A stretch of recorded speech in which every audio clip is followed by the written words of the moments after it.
is who? It's DeAndre Swift, and this is the guy that I've sort of liked a lot since he came out as a rookie. I remember drafting him all the way from his rookie season back in 2020, and you remember like he started real slow that year, and he dropped that winning touchdown for the Lions, and but then he started to really go off after that, and looked pretty damn explosive. Running the ball, receiving the ball. But then the Lions ship him off to Philly. Swift struggles with injury his first 3 years, misses 3 games in 2020 or 3 or 4 in 2021, another 3 games in 2022. So durability was definitely a question with him, a lot of injuries. So the Lions move off of him, which I questioned at the time. I'm like, you're moving off a pretty good back here. You're bringing in Jahmyr Gibbs. You're taking, where do they take Gibbs? 8th or 6th or 7th overall, 9th overall, something like that.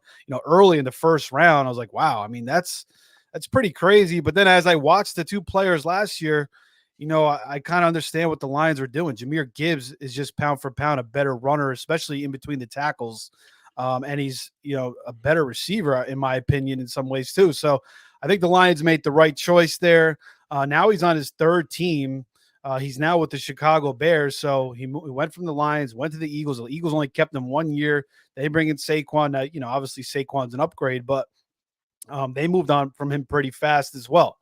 So, he stayed healthy last year, 16 games. He had 1,000 yards. His yards per carry was 4.6. Touchdowns were down just 5 total, or 6 total, 1 catch, 5 rushing, 1 catching. But now he goes to the Bears, and obviously it's got to be a downgrade in the situation. The offensive line's not going to be as good, although the Bears' run blocking is more of a run blocking line than a pass blocking line. But 7th round, I'm not clicking on him there. I mean, I'm usually getting my second running back by the 6th round, so I'm getting Ramondre Stevenson, I'm getting Aaron Jones, I'm getting Jimmy Connor. Even maybe a little Montgomery. Mostert, I'd rather have in the 7th. Najee, possibly even Javonte. So I love that you called him Jimmy Connor, but go on. Not the tennis player. I know. Right. But yeah, so there's other guys around him, and then also you have Khalil Herbert, who you can get 7 rounds later, who has. He's a quality back, so I don't think this Swift's going to get a ton of usage. Some people like him more than Swift too. Yes, I'm like a more than Swift. He's talented. He could take the job. There's still Roschon Johnson. Now, Roschon Johnson really hasn't looked good since he's been, since he's gotten his chances. But he's not going to get a lot of usage. He has the injury concerns. I don't really like to use him as my RB2. And also, too, like they were even experimenting with Velus Jones out of the backfield a little bit. We saw what Cordell Patterson did, also out of Tennessee. Cordell and Velus, more of like runners, returners than true receivers.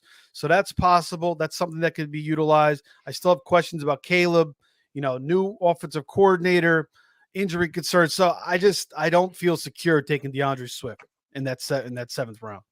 Did anybody have any follow-up info they wanted to give on that? I mean, Steve seemed like he pretty much covered it. No, I like it. The only thing I'd ask is, can we give maybe it'd be good to give like a player in that range that we prefer to click on. I think Steve kind of touched on it a little bit of like, I guess the Javantes and some of those, but maybe we could give a little bit of a flip there too. I would even like, and I'll just say this, and I think most of you will scoff at this. I don't know if Steve will, but I know Pete and Anthony probably will. I don't mind waiting a little bit longer for Devin Singletary. I think he's going to get a workload there. He's not going to be on the cover of Madden next year. I get it. But I think the workload is there.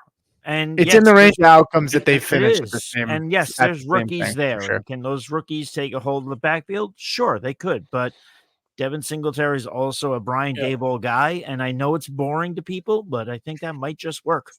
Yeah, I'm with Steve on the fate of DeAndre Swift at cost. Is there and this goes for Swift or any other player, is there a point to where they fall to where, okay, he's the best of this group of players and you draft him? Yes, every player has a price, but we're talking about DeAndre Swift ADP. There are 2 running backs that I would take over DeAndre Swift almost every single time. One is Zamir White, the run-heavy scheme in Las Vegas, the projected volume that he's going to get. And then the other one is Raheem Mostert, who is, again, he's not going to probably not scoring 20 touchdowns again, but compared to where we're drafting him, Raheem Mostert, he was prioritized. They brought him back despite drafting right, despite having Devin Achane. He's going to be, as long as he's healthy, Raheem Mostert's going to be a part of this rushing attack in Miami. And we know what that scheme can do on the ground. So I like both of those players over DeAndre Swift.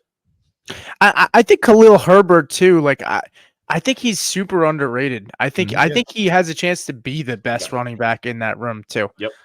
For what it's worth, I think he's the more all around back out of all three guys. Now, do we have any questions for